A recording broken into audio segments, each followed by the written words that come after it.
En 2 ans, j'ai rencontré à peu près 3000 profs et j'ai été extrêmement marquée et touchée.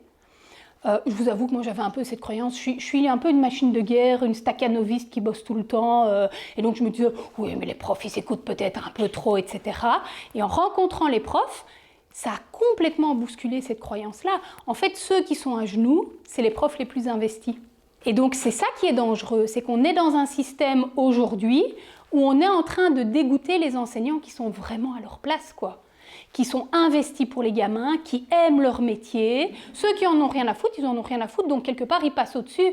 Ceux qui essayent de cocher toutes les cases ou qui essayent de sauver les gamins, parce que c'est un peu nos deux maladies à nous les profs. On veut cocher toutes les cases, on a ce côté bon élève, hein, et on veut sauver les gamins.